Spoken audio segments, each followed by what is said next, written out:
After 7 years of caregiving, my mother-in-law, Hannah, passed away from pneumonia. My husband Tom and I had just finished her funeral and were at Hannah's house to sort through her belongings. The empty caregiving bed in the living room painfully reminded me of our loss. Hannah, I murmured, stroking the bed's railing, lost in memories of her, when suddenly Tom shouted, "Move! You're in the way." He marched towards the window clutching a familiar suitcase. And he threw it into the yard. What? Wait! What are you doing? I yelled, rushing out, forgetting even to put on my sandals. That suitcase was mine, brought from our condo for the overnight caregiving stays. Tom continued, tossing out shoes and coats into the yard. Stop it! What's this all about? I screamed, glaring at him. He coldly retorted, "With the old lady gone, you're useless. Get out," and began throwing more of my belongings outside.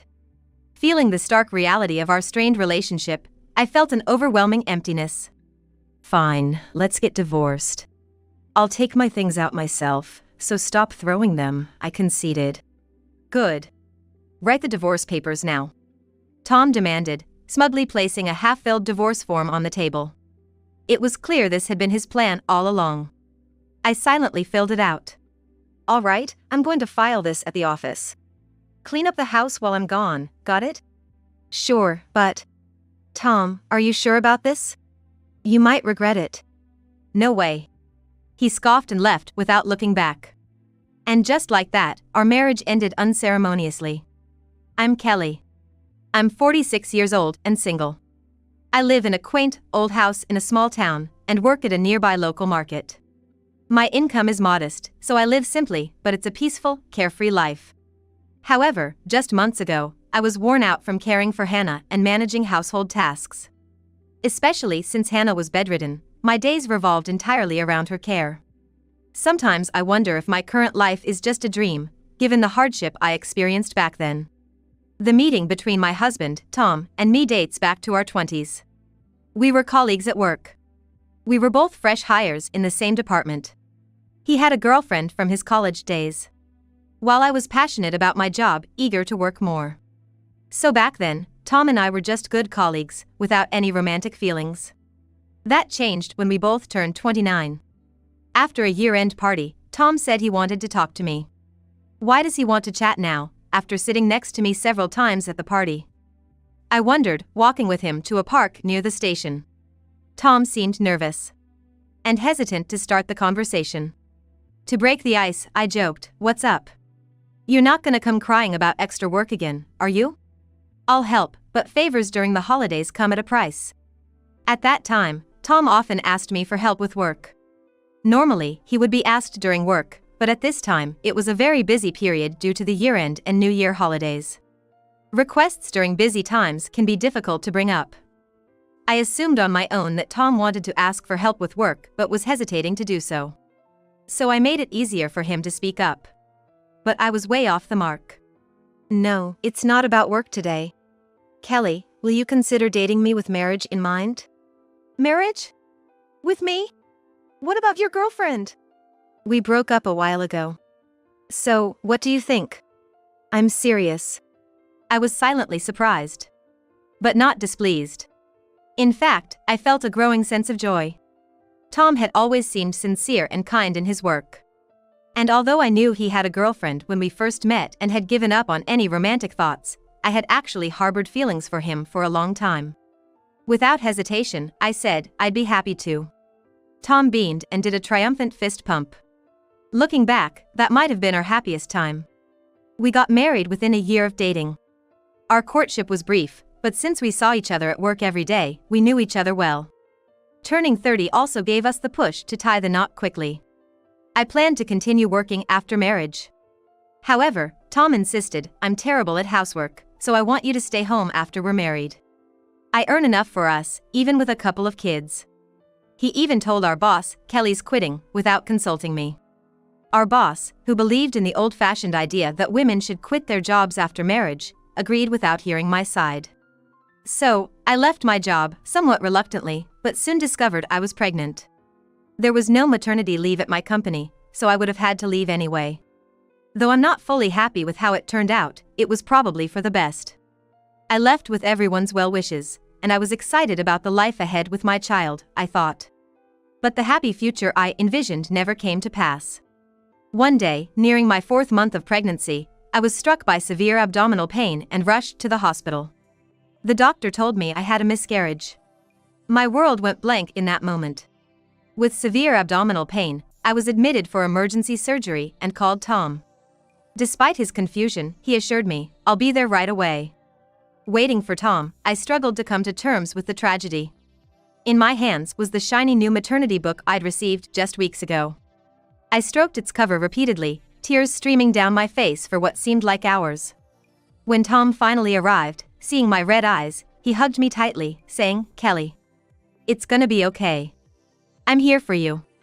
In that moment, I felt truly relieved to have him as my husband and slowly began to accept what had happened. 6 months after being discharged, I started trying to conceive again. To avoid repeating the past tragedy, I focused on getting the right nutrients and exercised daily by walking. I even read books about pregnancy and took notes from online stories. Despite all my efforts, the day to receive another maternity book never came. 2 years later, I decided to start infertility treatments. "Tom, I'm thinking of getting treatment at the gynecologist's." "Infertility treatment?" "Yeah. I haven't conceived since the miscarriage, so I want to get checked out. What do you think?" "Well, if that's what you want, I won't stop you. Use the savings for the hospital bills," he agreed. "Thanks. I'll make an appointment right away." Though he agreed, Tom's attitude and tone felt distant, as if his mind was elsewhere. It's been 2 years without conceiving. I guess it's understandable, I thought. Tom's interest in having a child seemed to be fading. On top of that, lately, he had been suggesting things like wanting to buy a dog or a cat, and even using a portion of our savings to go on an overseas trip. Each time, I'd respond, "Maybe we'll conceive next month, so let's hold off for now." In hindsight, I realize my approach might not have been the best. I rejected his suggestions for a change of pace, focusing solely on trying to conceive. We even went as far as expensive fertility treatments, engulfing our lives in the process. My desperation contrasted starkly with Tom's waning interest in having a child. Then one day, an incident occurred. "This is strange. It's almost time for the appointment," I muttered, checking my watch repeatedly outside the gynecologist's office. We were supposed to have a consultation together, as advised by the doctor. But Tom never showed up. Frustrated, I sent him a text and got a brief reply, "Sorry, got caught up with work." What? I can't believe this. I thought, dismayed. Despite having told him months in advance, Tom had easily chosen work over our appointment. That night, Tom didn't come home until late. When the weekend came, I brought up the topic of visiting the doctor together again. But Tom said, "Do we really need a kid? I think we're fine as we are," and refused to go. I was already hurt by his canceling and not coming home until morning, but these words made me more angry than sad. So, I lashed out, "What's that supposed to mean? You know how hard I've been trying, right? We can't have a child by myself. Anyway, I'll let you know when I make another appointment, so make sure you come next time, okay?" At that moment, I was more focused on how hard I had tried and how hurt I was than trying to bridge the growing gap between us. I didn't even try to understand why Tom would say such a thing. This incident turned our relationship completely cold. Tom never accompanied me to the hospital, not even once. Instead, he started coming home late every night and spending weekends separately. Naturally, there was no intimacy between us anymore. Could this be infidelity? With the anxiety of not conceiving and suspicions of cheating, both my mental state and our marriage were on the brink of collapse. It was Hannah, my mother-in-law, who reached out to help. After her husband passed away, Hannah had been living alone in her longtime home. Hannah's house was just 3 train stops from where we lived. Hannah and I often met for lunch and shopping. And over time, we started calling each other by first names, becoming like friends despite the age difference. One day, while having lunch as usual, Hannah said, "Tom can be so thoughtless, I'm really sorry. The hardest is on you, Kelly. Tell me, have you had enough of Tom?" Well. I couldn't answer right away. I was angry at Tom's behavior, but when asked if I disliked him, the answer was no. However, I knew that if things continued as they were, I would eventually come to dislike him. That was the one thing he was absolutely sure of. I don't hate him yet, I replied softly, then silently sipped my coffee. Nothing more, nothing less. That was my answer. Hannah quietly accepted my feelings, patiently waiting until I finished my coffee. With my own parents out of the picture, Hannah was both a friend and a mother figure to me. Her enveloping kindness always brought me solace. And in that moment, I felt she gave me the courage to take a step forward. So, as I finished my coffee, I said, "But we can't go on like this. I want to try again. Can you help us?" "Of course. Let's have a meal together, the three of us," Hannah replied with a gentle and warm smile. A few weeks later, we had a dinner on the anniversary of my father-in-law's passing. During the meal, Hannah brought up our strained relationship and suggested, "This is a good opportunity to talk things out." At first, Tom mistakenly believed that I was trying to force Hannah to participate in fertility treatments against her will. So, at the beginning of our discussion, he kept refusing, claiming it was unfair to gang up two against one and that men and women think too differently for a conversation to be productive. I was so upset by Tom's behavior, I seriously considered divorce. However, Hannah remained calm. She patiently continued to talk to Tom, repeatedly conveying that I'm just a mediator. Thankfully, after a while, Tom started to listen. We uncovered several truths during this conversation. Tom no longer wanted children. He was avoiding coming home because it was all about fertility treatments. And he was open to the idea of divorce. Despite the difficult revelations, I felt this discussion was meaningful. The conversation continued, and we agreed that Tom would limit his nights out and that we wouldn't pursue a divorce. However, to be honest, our relationship was far from the harmonious one we once had. Still, I was relieved to know his late returns weren't due to infidelity and that he wasn't seriously considering divorce. Above all, I was happy to remain part of Hannah's family. Years later, one evening, I received a call from an unfamiliar hospital. Hello? Yes, that's my mother-in-law. What? An accident. Hannah had been in an accident while traveling and was rushed to the hospital. The sudden and tragic news left me shaking, unable to stop my trembling hands. The next day, I rushed to the hospital where Hannah was admitted. Lying there, covered in bandages, was Hannah. No, this can't be. Hannah.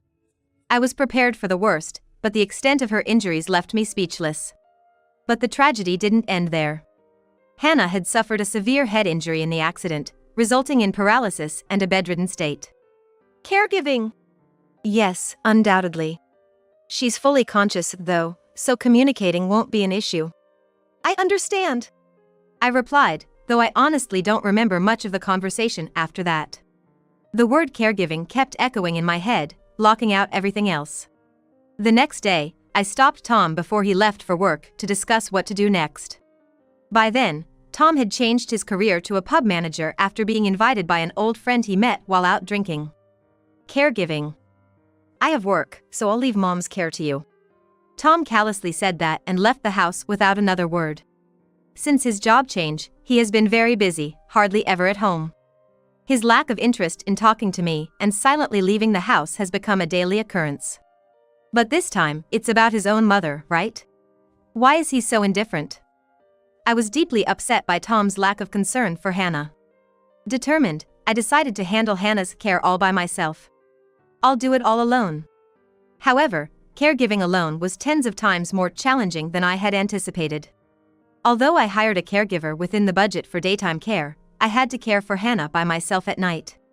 Furthermore, since Tom was against living together, I had to shuttle daily between Hannah's house and our apartment, taking care of laundry, meals, and cleaning for both places. My hair and nails were ragged, and stark circles had formed under my eyes. Even in such a state, the reason I didn't divorce was to stay part of Hannah's family. Kelly, thank you so much for everything. But remember, if it gets too hard, it's okay to divorce. I want to stay part of your family, Hannah. So, I won't divorce. Our bond, though only by marriage, was stronger than that of many real families. I never once regretted taking care of Hannah. My only wish was for her to live as long as possible in a comfortable environment. That was all. That was my only wish. Before I knew it, 7 years had passed since I started caring for Hannah. By then, Hannah's health had declined, and she frequently suffered from pneumonia. On the day she passed away, she had pneumonia again. I held her hand tightly, lying in her hospital bed, staying by her side until her last breath. "Thank you for everything, Hannah." I don't know if my words reached her, but Hannah looked peaceful and content in her sleep. A few days after the funeral, Tom and I went to Hannah's house to sort through her belongings. The empty caregiving bed in the living room painfully reminded me of our loss. Hannah, I murmured, caressing the bed's railing, lost in memories, when Tom, carrying a familiar suitcase, angrily said, "Move. You're in the way," and started towards the window. He then opened the window and threw the suitcase into the yard. what? Wait. What are you doing? I exclaimed, rushing out without even putting on sandals. That suitcase was mine, brought from our apartment for overnight stays. Tom continued, throwing out shoes and coats into the yard. I collected them, yelling, "Stop it. What on earth are you doing?" glaring at him. Tom retorted, "I'm throwing away what we don't need. With the old lady gone, you're useless. Basically, you're not needed anymore. So, we're getting divorced today." "Get out," he said, starting to throw more of my things outside. I had thought that after Hannah passed, divorce might be inevitable. But I never expected to be treated like this. I felt a profound sense of emptiness, realizing our relationship had completely cooled. "All right, I get it. Let's get divorced. I'll move my things out myself, so please stop throwing them." "Fine, write the divorce papers now," Tom said with a triumphant look, pulling out a half-filled divorce form from his bag and placing it on the table. So prepared. I realized this had been his intention all along, disguised as sorting out Hannah's belongings. I silently filled out the form. "All right, I'll submit this to the city hall now. You clean up the house. Got it?"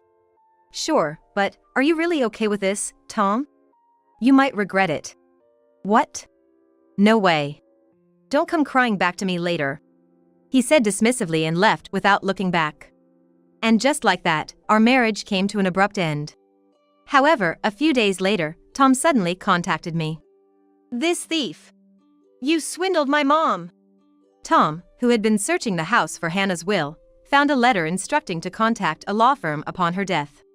Proudly, he called the firm, only to become furious after seeing the will's contents and contacted me.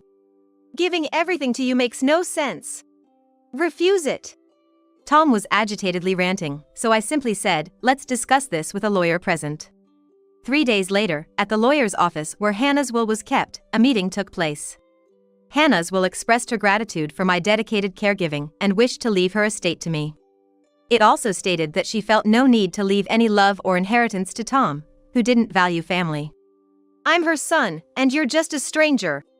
Why do I, her son, get nothing? I have a right to the inheritance. Tom was furiously yelling, leaving even the lawyer at a loss. I used to know Tom as a reliable and calm person. I thought. Our relationship had cooled since the failed fertility treatments, but he had seemed more mature. He's changed so much during the 7 years of caregiving. I remembered how Tom was when we first met. But the Tom from those days is nowhere to be found now. Realizing this, I felt a sense of release. I took a deep breath and said, "I'll ignore your infidelity if you just stay quiet. Or would you prefer I involve a lawyer in a different matter?" Tom, stunned and at a loss for words, stammered, "What are you talking about, all of a sudden? I've never cheated." He trailed off, glancing nervously at the lawyer's expression. In that moment, I knew. He was indeed unfaithful. Actually, I had no proof. Just a guess from his behavior. But it seemed I was right. I pressed further, saying, "I have all the evidence, so shall we discuss this through a lawyer? If it comes to that, it's going to cause trouble for your partner as well." Of course, I had no evidence, but Tom didn't know that. The lawyer, sensing the situation, silently observed. As a result, he quickly agreed, saying, "Fine. I'll follow the will. But don't you dare sue me or anything. I just don't want her to find out." It seemed he was truly serious about his affair partner. Additionally, the mortgage on the apartment was fully paid, and there was a decent amount of savings, so he wasn't in need of money. The reason Tom wanted the inheritance was because he said, "I need the money for my future with her. The apartment and savings just aren't enough." His girlfriend seemed to be quite expensive. Even after resolving the wills issue, Tom grumbled till the end. But since he ended up with the condo and savings, and there were no alimony or child support payments, he wasn't at a loss. Still, he seemed to always want more and more. People change so much. The man before me seemed like a complete stranger, and while I felt a sense of sadness, surprisingly, there was no regret or longing. Maybe I've changed just like Tom, I thought, as I quietly concluded the rest of the discussion. Afterward, I moved to my current old house and began hosting overnight dinner parties with old friends. That's when I incidentally heard about Tom again. Hey, your ex-husband, Tom, right? He's in trouble now. Oh? Trouble? What happened? He was sued by the husband of the woman he was seeing. She was married. What? Really? Yeah, and he can't pay the high alimony, so he's disappeared like he's on the run. His pub is still temporarily closed too.